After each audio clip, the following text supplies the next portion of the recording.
Hello and welcome to the Comedy Club podcast. All right. Hello and welcome to the Comedy Club podcast. I'm your host, Dustin Kaufman. We are live here at the Comedy Club of Kansas City. Well, we're live. We're alive. You're watching when it airs, but currently alive. Subscribe, like, share with your friends. Hit that subscribe button right there. Just do it. Subscribe, follow. New episodes every Monday. I'm here now with really one of my favorite people. I love you so much, JC Curais. Dude, thank you so much. I love the club. I love you. This has been, every time you bring me back, it brings me joy, and I'm always here having a blast. We've known each other a good 12, 13 years, something. Literally something like that. And, for not the majority of my comedy careering, but like a lot of it. I mean, minus 6 years of it, give or take. Dude, and like, outside of just you as a person, it's like Derek Stroop, dude. I love that high energy, the yelling, and you do it in such a universal way that just everybody you're gonna make me blush. I'll tell you a story. I think I may have told you before, but I'm gonna tell you. Honey, we run reels before the shows for upcoming comedians, and the clip we played of you was the only clip that every single time got a round of applause. Let's go. Just from the pre-show clip. Do you remember what joke it was? One where I screamed, "Oh wait, is that the whole act?" It was from a Don't Tell show. Yeah. God, maybe an airplane, the pro wrestling. That might be the one. Yeah. I get a lot of love on that one. I get a lot of, the airplane joke, I feel like connects with people in a way where it's like, because I'm such a big dude, and I don't just connect with people on the big dudeness of it. Like, people buy into it because they're like, oh, it shows so much of the personality alongside it being a big guy joke. And I feel like what you want to do when you're like a fat comic, because that's what I am, right? I want to do jokes that are funny, not just because I'm a fat guy, you know? You're a comic. That's what I'm saying. No, I know, though. Comedy doesn't care what you look like. It doesn't care you sleep. Comedy only cares if you're funny. And that's true. That's true. You know what I was thinking of when you were calling yourself fat? I was like, the first time you worked the club, we didn't have a solid hotel. Like we had but it was kind of, maybe they were sold out or something. I don't know. Oh yeah, I remember. And the hotel I put you at was, it's in Overland Park. It's supposed to be a nice hotel, but you get in the car and you're like, there's like hookers in the. Dude, it was crazy. Like the amount of my neighbors got knocks all night. Oh my God. And they weren't like, hey, it's your buddy Knox. They were like, we're here for business, Knox. And it was fucking horrifying. Did you knock? No, I absolutely did not knock, dude. You were just laying in bed. Stop knocking! No, I did not make a noise. I just laid there like, oh no, this poor woman. Why? I mean, must be in demand, but at the same time, dear Lord, dear Lord. No, you know what it was? Also, there were just people in the hallways and shit. I think I specifically. We moved you, right? No. I offered to move you, and you said, I was like, no, I'm like, please let, and you're like, and I was like, no, I've slept in trash. I live in trash. I'm Oscar the Grouch. I think when you've done comedy long enough, like I've stayed in so many comedy condos where I'm like, a hotel is better than this, no matter what. Yeah. Even if there's weird randomness inside of it. I was in I'm grateful for the relationship we have with our hotel now. It's been pretty consistent. God. And let me address that now. The hotels that I'm put in now, chef's kiss. Perfect. I love the one that's right here. Yeah. The one you always put me in. I love it. It's right next to an AMC. I'm a big movie guy. Tons of shopping, things to do. 5 minutes from the club. I see a movie. I walk my ass to a movie theater. If you put any comedy club in the future, if they know, just put your comics near a place. A coffee shop and a movie theater. A coffee shop, a movie theater, and a fucking place to get a fucking burrito? Come on. Yeah. I'm a happy boy. I mean, there's a steakhouse and a sushi house in the hotel. Let's not get crazy. I'm not going to go to a steakhouse or a sushi shop when I'm on the road. You should, man. You should. I mean, maybe. But I'm not somebody out here trying to take care of myself that way, I guess. What were you talking about sandwiches? You were saying something about when right before we hit record. You started talking about sandwiches, and I'm like, just record. Just hit record. I have a very strong opinion about sandwiches. Okay. When you're a sandwich shop, if you don't have a grill, if you do not do grilled sandwiches, you're not a sandwich shop. You're a deli.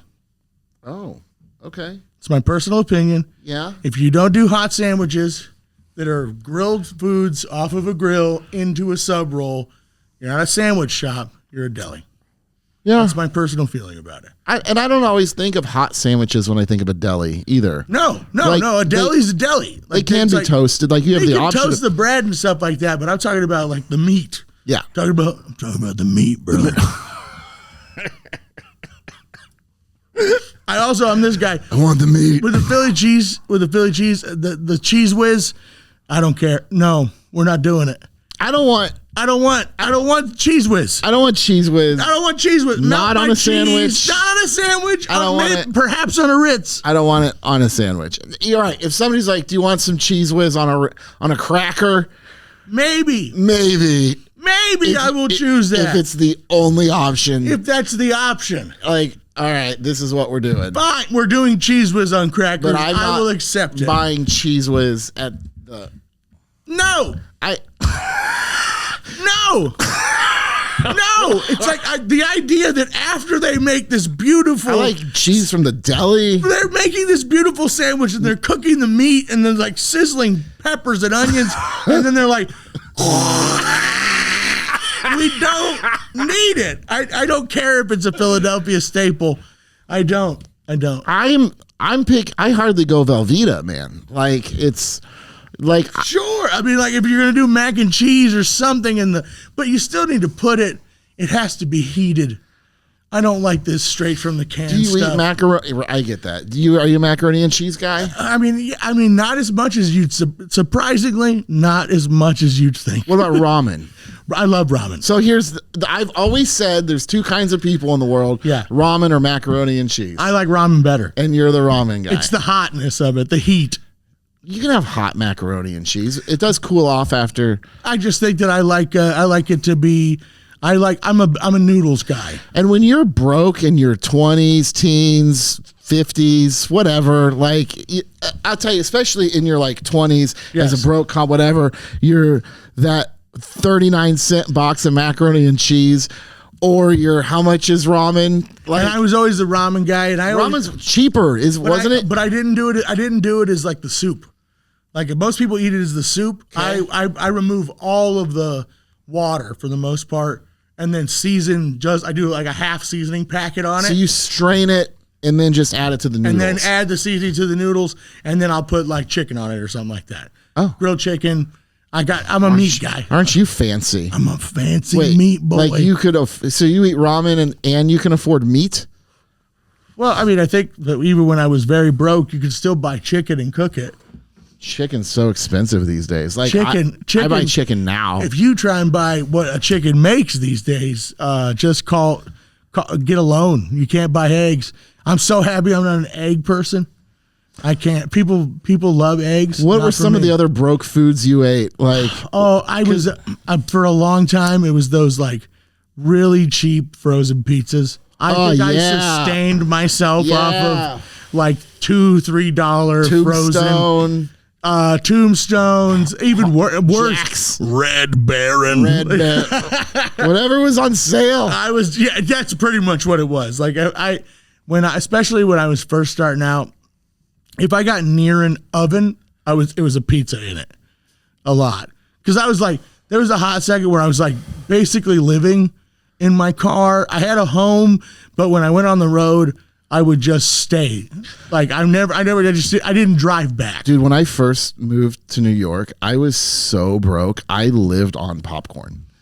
I'm surprised you were able to popcorn for like 4 days. Popcorn in New York, like days in a row. Popcorn was the only thing which is insane. A giant bag of it's so cheap, and a half a cup is like, oh, look at all this popcorn. But a movie theater's like, it's $48 to have a popcorn. After a couple of weeks, I was like, I don't feel good at all. It's like I feel really bad. Every time I go to the movies and I eat popcorn, because what happens is they go like this. They're like, yeah, popcorn's fucking $30, but you can have as much as you want. And that's the problem. I'll go, I got to eat enough to make it worth $30 of popcorn. So I'm eating like 2 large popcorn. I'm seeing Mission Impossible 14, and I'm just like, I'm here mostly for the popcorn. But I am like, I can't afford salt. I ran out. Got nothing. It's just popcorn. Can't, dude. I just feel like popcorn for me. If I have popcorn at the house now, what is popcorn at the house? Is popcorn it in the microwave? House, is microwave. it stovetop? My buddy bought me this like beautiful like thing where you can like stir it up and do it right. Stir it up. Yeah. So you put the kernels in it. Oh, like it's like a real one of those things where it's like kettle. Yeah, and it's like beautiful and amazing. But like the amount of times I used it was once. Like they gave it to me, I used it, and I was like, this was amazing. I'm going to use it all the time. And then it just fucking sat. Like I'm too about simple. I have like a small theater style popcorn machine in my basement. You call me bougie, you bitch. For the record, I had this thing well before I had a comedy club. Okay, right? But it's on the cart. It has like 2 wheels. The bed. It's the thing that popped the doors. Serious business, right? And it's great. But it's always downstairs, and it is out of sight, out of mind. But when you go down for a movie, you're like, oh, here we go. So when you like, awesome. Like when you say the phrase, when you go down for a movie, like. Everyone already knows, like, yeah, this rich piece of shit. That's not even. You said go down. Because I put a screen in my basement. You said basement, and you have stairs. You have a basement. You have a basement. The fact that you have a basement. And it's prepared for movie watching and not awesome just like sporting loose. events. And sporting events. Yeah, but not just like loose tools. You've watched Chiefs on it? I have. It's lovely. I really love it. And I'm all for it. I'm so about it. I've watched Chiefs, and I did you see a Super Bowl or just an opening game? You were both? No, we watched the opening game. If you remember, we were here. Ago. It was it was like Baltimore versus Kansas City. It was a big game, and you brought me in a night early to hang out, and it was very funny because it was Friday, Saturday. The game was Thursday. Exactly, it was a Thursday night. Let's not do a Thursday show. Just come in and watch. Kick it. And I said, we'll just do something local. Hell yeah! Yeah. I came in, hung out, and then what I loved is that it was like all these Chiefs fans who were like watching the game to watch the game like a person, and then I watch the games like I watch every game, which is like a gambling fanatic.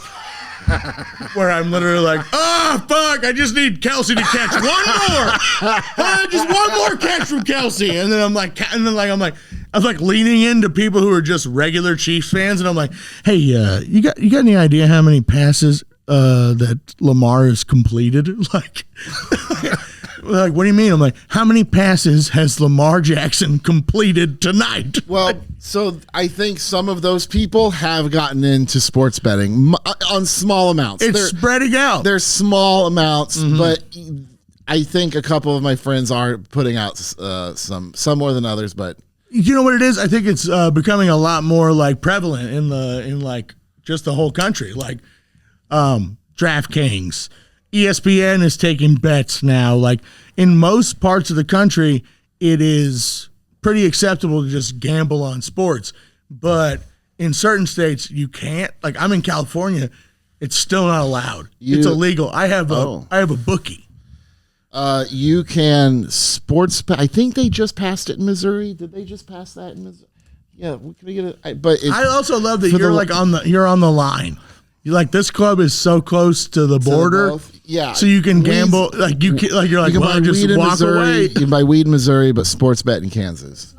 It's not legal in Missouri. It wasn't okay. So in Kansas, gamble. Yeah. Don't smoke weed though. No. But Missouri, don't gamble. You can gamble away all your money. You can lose all your money, but you can't get high. Don't get high afterwards. Don't get high afterwards. You son of a bitch. And you owe us 4%.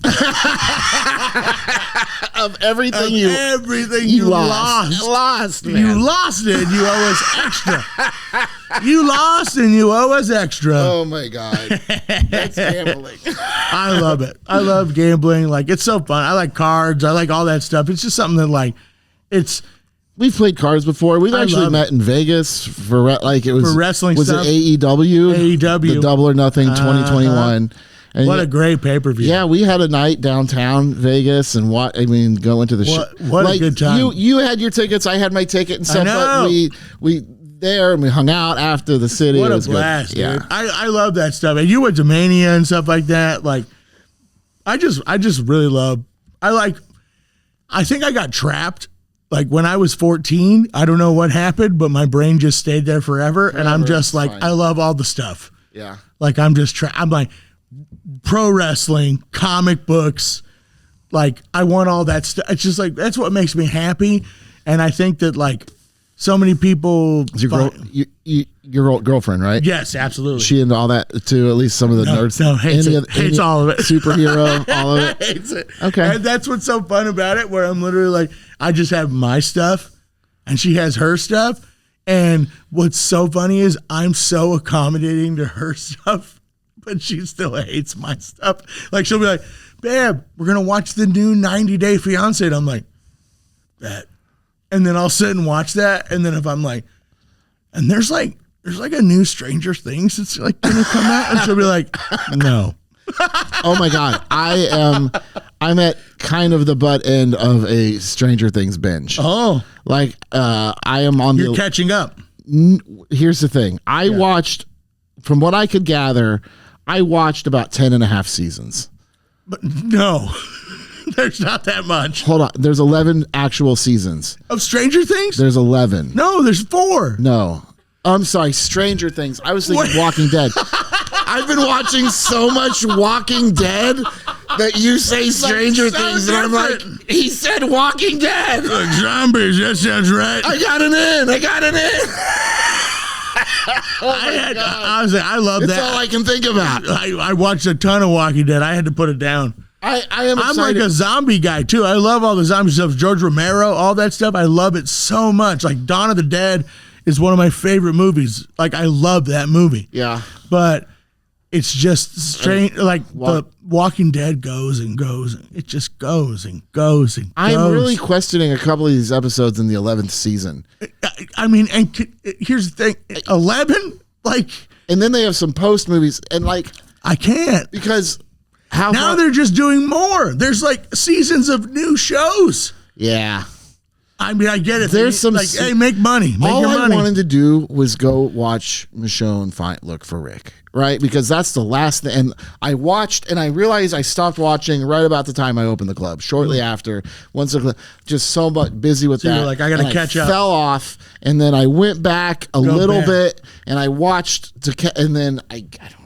Just kept coming out and I just wasn't watching it. Just continued to come out. And so like I was like, I want to watch Michonne look for Rick. That's what I want to see what happens here. Like it's been. I bet you could have just not watched all that extra shit and still. Yeah, I could have, JC, but this is what happened. I was going to do that, and then my son was like, so I'm just going to watch the very end of this show. And I'm like, oh my God. Do you know what you're asking me to do, bro? What a good dad. Like, what a good dad. Because I think I probably would have told him to fuck off. Well, here's what's funny.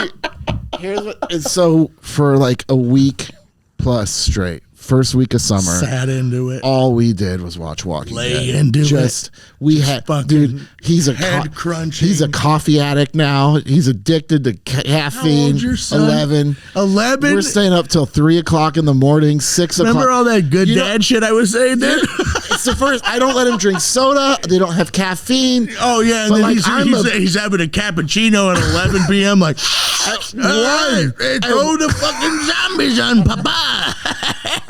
I'm ready to watch Rick lose his fucking hand. Dude, my 11-year-old said, can we watch this until it's sunrise, until it's daylight?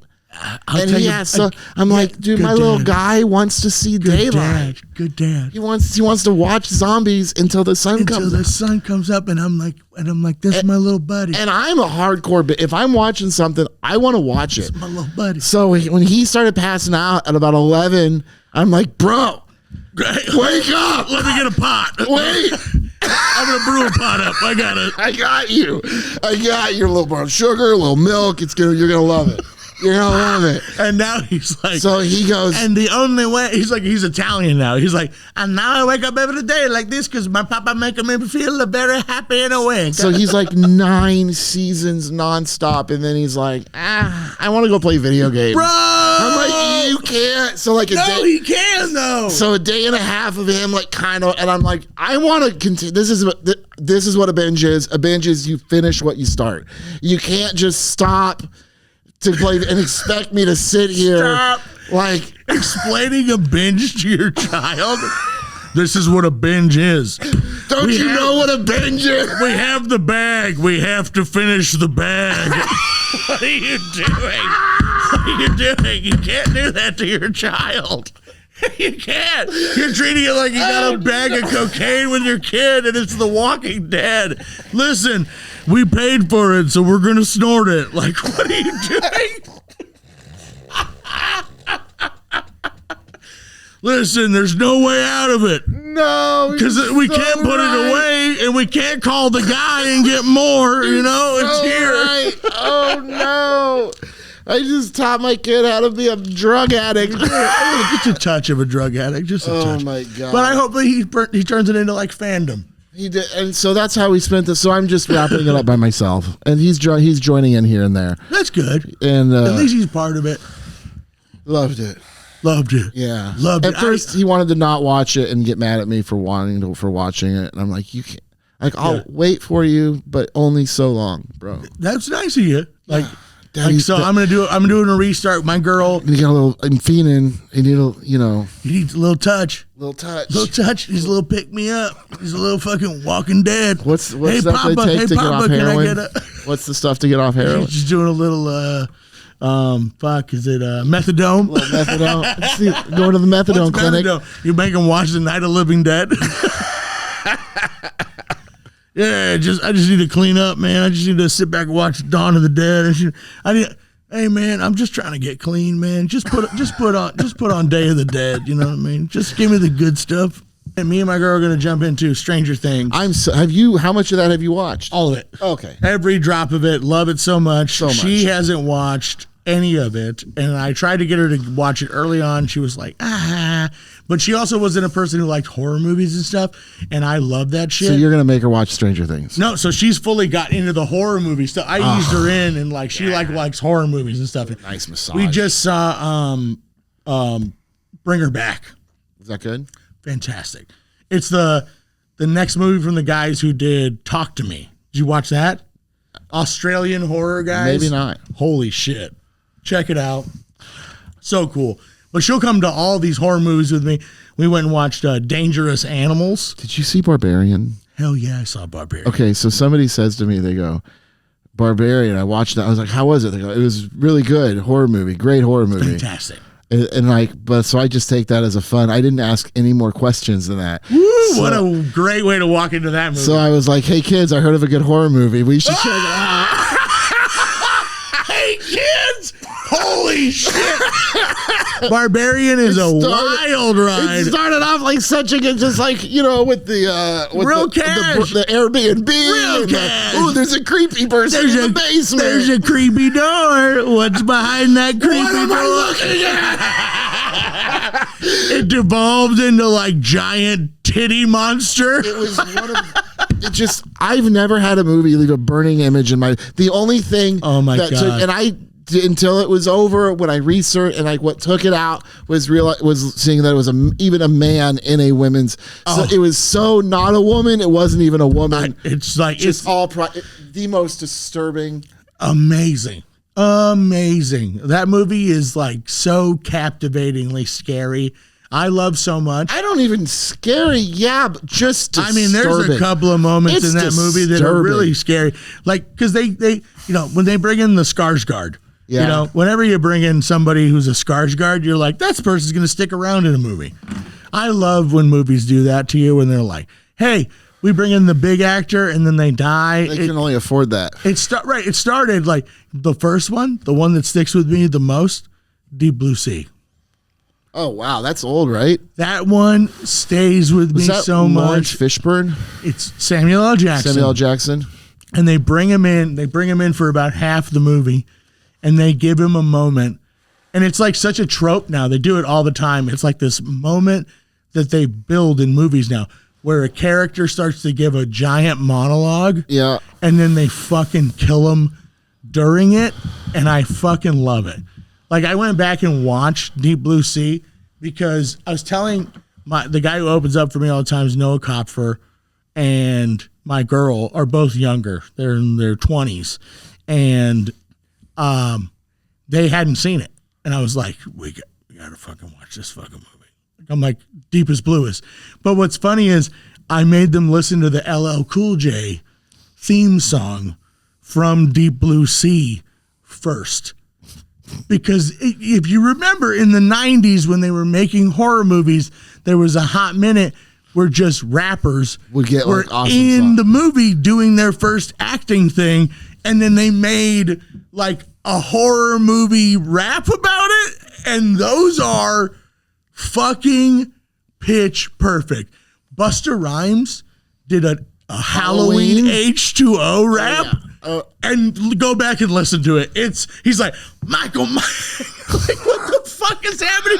LL Cool J, he has a song. It's called Deepest Bluest. You can't find it on Spotify. You have to go search. I had to YouTube go find it. I had to YouTube it. There's this line in it where he goes, deepest, bluest, my hat is like a shark's fin. Oh, my God. Now, think about what that line means. That means he's wearing his hat this way, where his hat's just on. No, up here. It's like a shark's. It makes no goddamn sense. He doesn't wear the hat like that in the music video. That's my favorite thing. I like songs that make no sense, like John Cougar Mellencamp, Jack and Diane. Yeah, there's a line in that song. It's an iconic song. You'll know it right away, right? You know Jack and Diane. Little ditty about Jack and Diane. There's a line in it that I can't escape it. He goes, sucking on chili dogs outside the Tasty Freeze. And you're like, what? Why? Why are you sucking on it? It doesn't make any sense. Why are you blowing this chili dog? Why wouldn't you blow the chili dog? No, I get what he's saying, but at the same time, like, that means he's talking about eating a chili dog like, I can't let any of this chili fall out of my mouth. Let me go get 3 more. Hey, who's that guy blowing that chili dog over there? That's John Cougar Mellencamp. When he's done getting it off, we'll take a picture. All right, we got 1 minute on. We got 1 minute here. I know. We'll get you back. We'll do this again soon. What do you got coming up? Where can people find you? Quick. JC Comedian on TikTok, on Instagram, and then in July, on July 18th and 19th, I will be at the Riot Comedy Festival in Houston, Texas. Oh, nice. I love that club. That'll be fun. So fun. Done their comedy festival. Just super excited to be back in Houston. Last time I was there, it was just banger shows. Can't wait to come back here though, baby. JC, this is my shit. I love you. I love you. I'm glad we got you in town. Come on. All right. We'll see you next time. Thanks, baby. Bye. Bye.